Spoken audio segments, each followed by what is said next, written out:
दोस्तों, आज हम बात करेंगे एफआईआर न दर्ज होने की स्थिति में आपके पास क्या विकल्प होते हैं। यहाँ पर सबसे पहला विकल्प आता है पुलिस के वरिष्ठ अधिकारियों पर को शिकायत भेजना। ये दंड प्रक्रिया संहिता की धारा 157(1) के तहत आता है। 157(1) के तहत आप पुलिस के वरिष्ठ पुलिस अधीक्षक, पुलिस उप महानिरीक्षक, पुलिस महानिरीक्षक, अपर पुलिस महानिरीक्षक और पुलिस महानिदेशक, इन अधिकारियों को आप अपनी शिकायत भेज सकते हैं पंजीकृत डाक से या स्वयं उपस्थित होकर। आप उपस्थित होकर अपनी बात कहते हैं। इस मामले में पुलिस के अधिकारी आपकी बात से सहमत होते हुए स्वयं भी विवेचना का अधिकार रखते हैं और अपने सबऑर्डिनेट थाने को विवेचना करने का आदेश दे सकते हैं। ये पुलिस अधिकारी एफआईआर दर्ज करने का भी आदेश दे सकते हैं।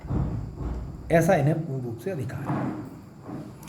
अब अगर आपकी बात पुलिस के उच्चाधिकारी भी नहीं सुनते हैं या संबंधित थाने के प्रभारी द्वारा पुलिस अधिकारियों को कोई गलत जानकारी दे दी जाती है और आपकी एफआईआर दर्ज नहीं होती है, तब आपके पास क्या विकल्प बचता है। इसके बाद अगला विकल्प आता है दंड प्रक्रिया संहिता की धारा 156 के सब क्लॉज 3 के अंतर्गत। 156 की उपधारा 3 के अंतर्गत आप अपनी एफआईआर दर्ज कराने के लिए अपने क्षेत्र के जुडिशियल मजिस्ट्रेट के पास जाकर अपनी बात कह सकते हैं। आपके क्षेत्र के न्यायिक मजिस्ट्रेट, जुडिशियल मजिस्ट्रेट की बात सुनते हैं। तथ्य और परिस्थितियों को देखने के बाद अगर उन्हें किसी प्रकार से ये लगता है कि मामले में विवेचना होनी चाहिए, तो फिर वो विवेचना का आदेश दे सकते हैं। इससे पहले केवल एक ही काम करते हैं जुडिशियल मजिस्ट्रेट्स, और वो ये है कि थाने में ये पूछते हैं, रिपोर्ट मंगाते हैं कि क्या कोई और मामला दर्ज तो नहीं है।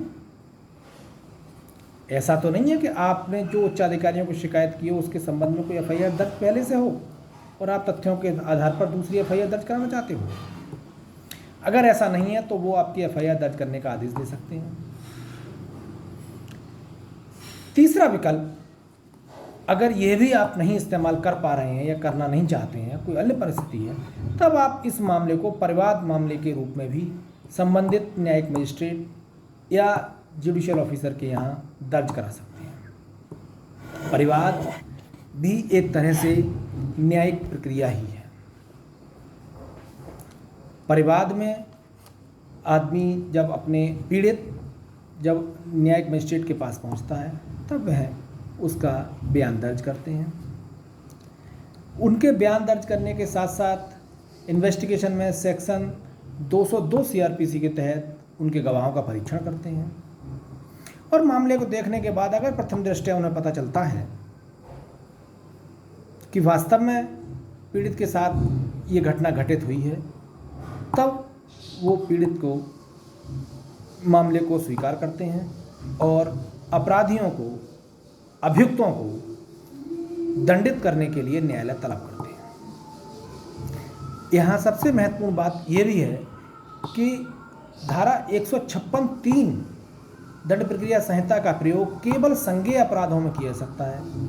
असंज्ञेय अपराधों के लिए केवल परिवाद ही एकमात्र रास्ता है और वही ऐसा रास्ता है जिससे कि आपका मामला न्यायालय में विचाराधीन हो सकता है। दोस्तों, आगे फिर किसी और अन्य वीडियो में मिलेंगे। मेरा आपसे अनुरोध है, चैनल को सब्सक्राइब करें, लाइक करें, शेयर करें।